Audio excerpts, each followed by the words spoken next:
Morning everybody, this is really quite scary for me. I've got my tissues at hand, but I'm going to do my very best to stay quite calm. It is a very emotional subject, and I hope I put something across that you will all take away today, because if I've done that, then I will feel really happy.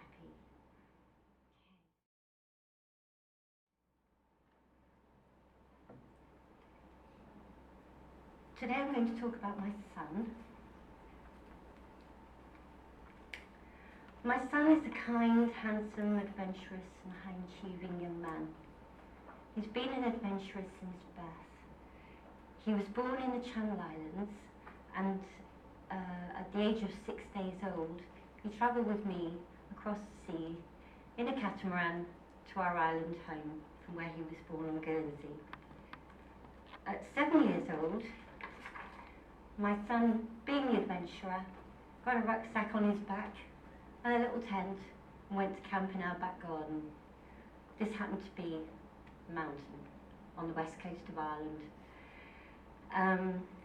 Continuing on as an independent young man, he went to work in the travel industry. He's travelled to all corners of the globe. I think if you named a place, you'd really have to think hard. Had he been there? Yes, he probably had. He's gone bareback riding in the Pantanal. He has been in Alaska. He's lived in Australia. And so he's had a really, really fantastic broad life. My son is also a keen amateur photographer, so he's taken loads of photographs from all over the world. And quite a lot of those have actually gone in travel magazines too, very much about nature or images or the sea or landscapes.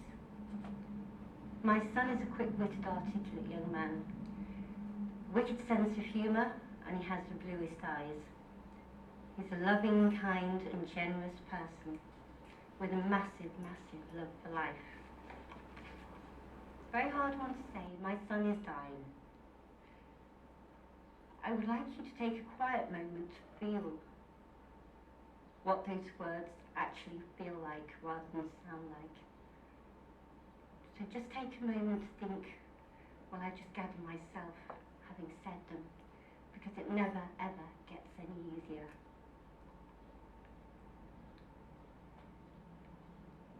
Maybe you have a son or daughter.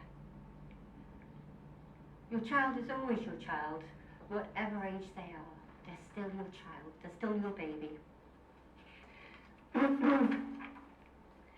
So can you imagine how it feels to actually say those words yourself? My child is dying.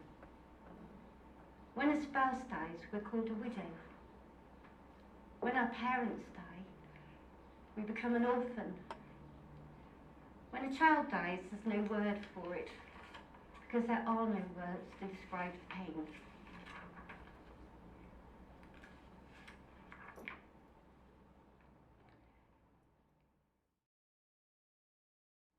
12 months ago, my son stepped off a plane from Australia.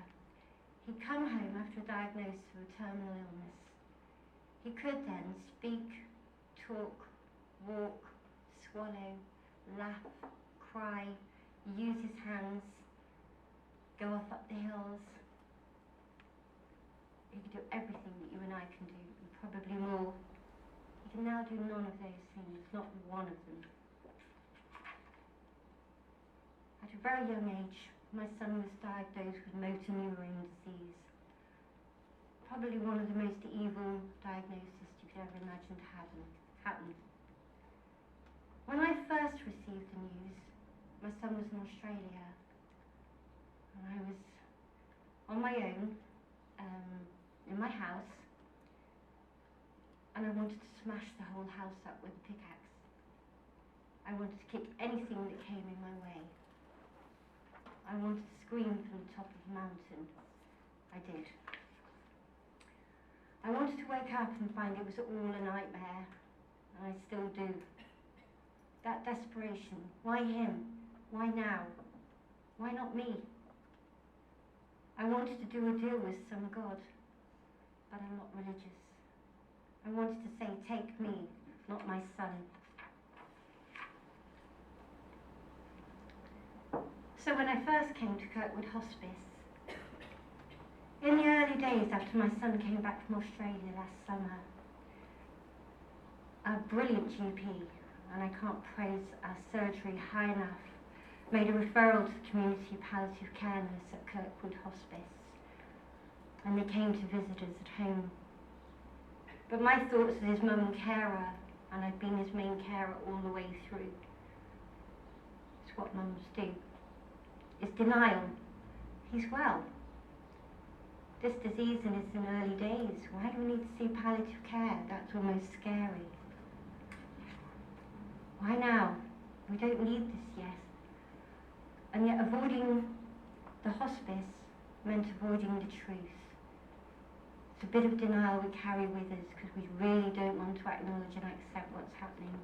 And it was all becoming way too real. But we decided to attend Kirkwood. Initially we went to a drop-in. Absolutely brilliant. Come for as long as you want and go. And we were met with smiling faces. People who care, really care. And a support which embraces not just the person who's dying, but the whole family. This wasn't just about my son's grief. It was about that of his sisters. He has 2 sisters. And me, his mum, and his friends, and his much wider family.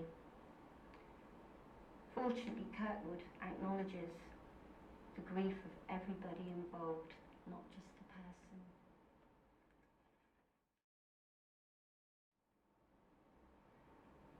As you can imagine, life is a real roller coaster from highs to lows, and I'm up there and I'm down there, and I don't know how I get up there, and I don't know how my son stays up there. There are many times when I feel totally lost in grief, and it bubbles up in the wrong place at the most inappropriate time. But I don't believe in capping it. I think grief we have to acknowledge and let go. I can be in a supermarket, out in the street. I can be out with my friends, or at work. When I cry because I just have to let it out. Kirkwood Hospice has offered me that safe place to unravel my thoughts, my desperation, my heartache, and that of my daughters, most especially that of my son. To help me acknowledge the grief and work with it, I go to the family support team, who also are part of Kirkwood Hospice.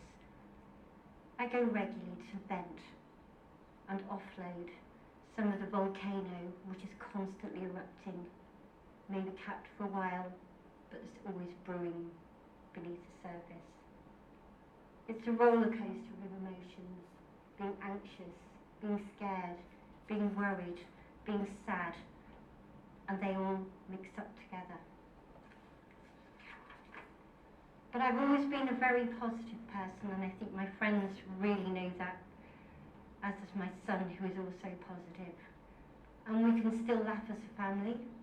We still go out and do fun things, even though my son no longer can do anything for himself. He can't move, he can't swallow, his tongue is paralysed.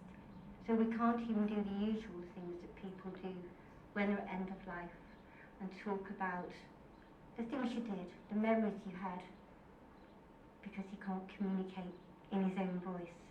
But fortunately he has an eye gaze, so through the eye gaze we can have some funny tales and stories. But oh, I'd love to hear his voice again and hear him laugh. As a family, we cherish these special moments, especially when we're at the top of the roller coaster, as these must be and will be the good memories that I will retain.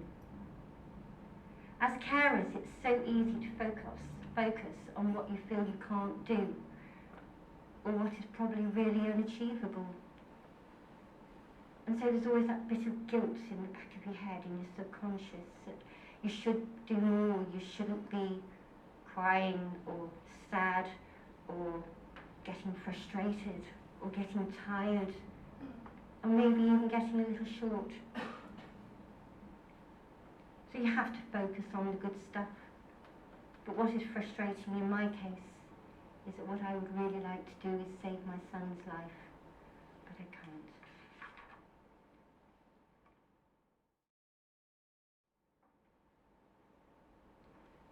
there just to say, oh, and I shall read them off.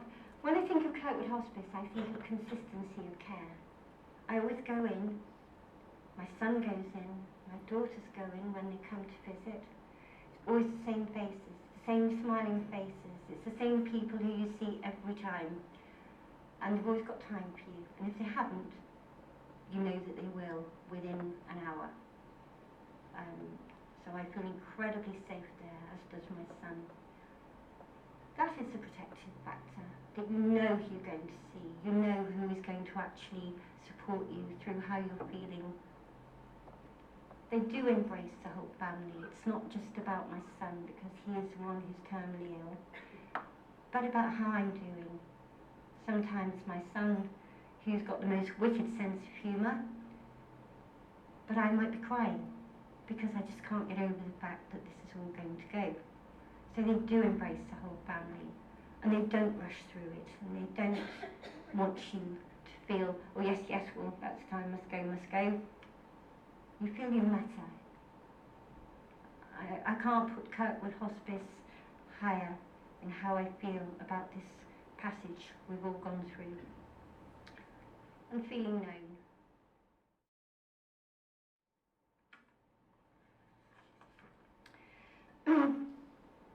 The ethos of Kirkwood Hospice shines through. These are things that are very important to me, and I think to every carer, and I think as professionals we really have to remember this. And I have a little list that I've made. My son is not a tick box. My son is not a task. He is a person in his own right. He has a story, an amazing story. Kirkwood Hospice strive to achieve personal care at the very top. They want to know the individual. They want to know their story, to validate their life, and to provide holistic care to the whole family. Can you imagine how safe that makes me feel? That I can actually go there and feel there is someone who really cares. End-of-life care is hot in the news today. There are quite a lot of papers out, dying matters. We must all, as professionals, look into our hearts to ensure we keep care, and the word is care, central in our care of the dying. There is only one chance to get it right. That's a government paper of June 2014. One chance to get it right. There's no dress rehearsal. When someone dies, we cannot say, let's do it again. We'll do it better next time. It has to be right the first time. And I am so thankful that we as a family have the confidence in every support that Kirkwood have to offer us. Thank you.